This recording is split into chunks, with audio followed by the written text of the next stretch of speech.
Mari kita jelajahi perjalanan hidup dan pemikiran Ali ibn Abi Thalib, sosok yang oleh banyak ulama disebut sebagai pintu ilmu, pelopor spiritualitas Islam, dan tokoh awal yang menghubungkan antara wahyu dan filsafat. Meskipun ia tidak dikenal sebagai filsuf dalam makna Yunani, gagasan-gagasannya melandasi etika, logika, politik, dan mistisisme Islam. Bagian 1. Siapa Ali ibn Abi Thalib? Ali ibn Abi Thalib ibn Abd al-Muttalib lahir sekitar tahun 600 23 tahun sebelum hijrah. Wafat 661 dibunuh oleh kelompok Khawarij.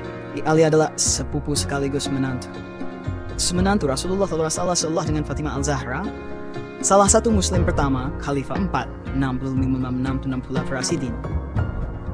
Sumber utama hikmah bagi Syiah tasawuf dan filsafat Islam, Ali tumbuh dalam rumah Nabi, menyerap langsung nilai-nilai wahyu. Ia dikenal sebagai pribadi pemberani, adil, cerdas, dan sangat dalam pemikirannya. Bagian 2, warisan karya-karya dan pemikiran Ali. Tidak menulis buku filsafat secara sistematis, tapi gagasan-gagasannya tercatat dalam Jalan Kewasihan, kumpulan khutbah, surat, dan aforisma, koleksi kata mutiara dalam kitab-kitab hikmah, tradisi lisan Ahlul Bait dan para sufi, pengaruh pada murid-murid seperti Al-Hasan al-Basri, Al-Kumail, Salman al-Farisi, dan lain-lain. Nahj al-Balagha menjadi sumber utama filsafat moral, politik, teologi, dan spiritualitas. Bagian 3, perkembangan pemikiran Ali ibn Abi Thalib. Mari kita uraikan beberapa tema penting dalam pemikiran Ali dengan penjelasan yang mudah dipahami secara filosofis. 1. Tauhid dan keagungan akal.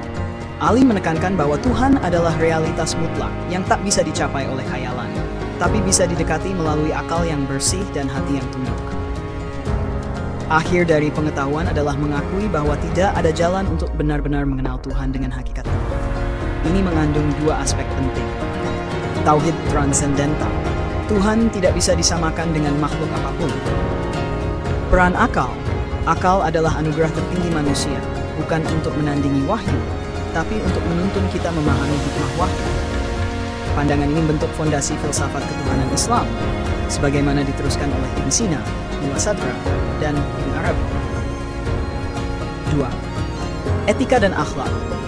Ali memandang akhlak bukan hanya kewajiban agama, tetapi sebagai jalan menjadi manusia sejati.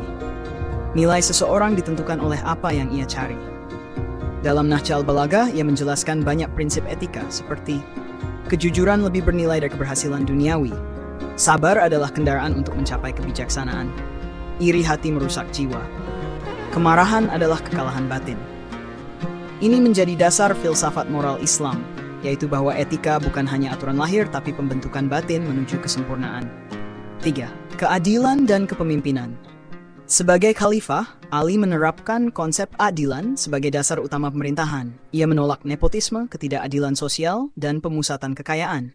Dalam suratnya kepada gubernur Mesir, Malik al-Asitar, ia berkata, "Rakyat itu terbagi, saudaramu seagama, atau sesamamu dalam kemanusiaan." Ini adalah filsafat politik yang mendalam dan mendahului pemikiran pluralisme modern. Konsep imamah, kepemimpinan. Dalam Syiah berkembang dari prinsip ini, bahwa pemimpin bukan sekadar pengatur negara, tetapi juga pembimbing moral dan spiritual umat. Kritik dunia dan spiritualitas. Ali sangat sering berbicara tentang bahaya cinta dunia. Tapi kritik ini bukan anti kemajuan, melainkan kritik terhadap materialisme dan ambisi yang membutakan nurani. Dunia adalah bayangan yang hilang, fata morgana yang menipu. Hati yang tertambat padanya tak akan pernah tenang. Ali mendorong spiritualitas hidup di dunia, tapi tidak terikat oleh dunia. Ini menjadi inspirasi besar bagi gerakan tasawuf yang lahir belakangan. 5. Logika, hikmah, dan perenungan. Ali dikenal dengan kejernihan logika dan kedalaman hikmah. Ia sering menjawab pertanyaan-pertanyaan pelik dengan cara ringkas tapi tajam. Dalam diskusi tentang takdir, ia menyebut takdir adalah jalan di antara keterpaksaan dan kebebasan. Suatu pernyataan yang sangat filosofis di antara determinisme dan kebebasan kehendak. Ia juga menjelaskan konsep waktu, kematian, dan kehidupan dalam cara yang sangat eksistensial. Anak-anak dunia itu berjalan dalam tidur. Mereka baru bangun saat mati. Ini menjadi semacam ajaran filsafat eksistensial Islam. bahwa hidup harus dijalani dengan kesadaran penuh. Bagian 4. Inspirasi dan pengaruh Ali terinspirasi langsung oleh Rasulullah SAW sebagai gurunya dalam agama dan hikmah, Al-Quran yang selalu menjadi sumber renungannya, realitas masyarakat saat itu yang mendorongnya menyuarakan kebenaran, keadilan, dan keberanian. Sementara itu, Ali menginspirasi tradisi Syiah Imamiyah sebagai imam pertama. Aliran tasawuf, ia dianggap sebagai bapak spiritual kaum sufi. Pemikiran filsafat hikmah dari Syihab al-Din al-Suhrawardi, Mullah Sadra hingga Ibn Arabi. Penutup, Ali ibn Abi Thalib, penjaga hikmah, pelopor filsafat etika Islam. Ali ibn Abi Thalib adalah tokoh komplet, pendekar, pemimpin, ahli ibadah, dan pemikir mendalam. Ia bukan hanya simbol keberanian, tapi juga cahaya kebijaksanaan dalam sejarah Islam. Filsafatnya tidak dibuat dalam bentuk sistematis, tapi tersebar dalam ucapan, tindakan, dan prinsip hidup. Ia membuktikan bahwa dalam Islam pemikiran tinggi tak harus terpisah dari kehidupan nyata. Justru kehidupan sehari-hari adalah tempat filsafat sejati diuji, dalam keadilan, kejujuran, kesabaran, dan pencarian makna.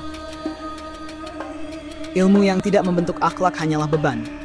Hikmah sejati adalah yang membuatmu lebih dekat kepada Tuhan dan lebih bermanfaat bagi manusia. Jika kamu tertarik, kita bisa lanjut membahas surat-surat politik Ali atau menelusuri pengaruhnya dalam aliran filsafat hikmah dan tasawuf secara lebih rinci.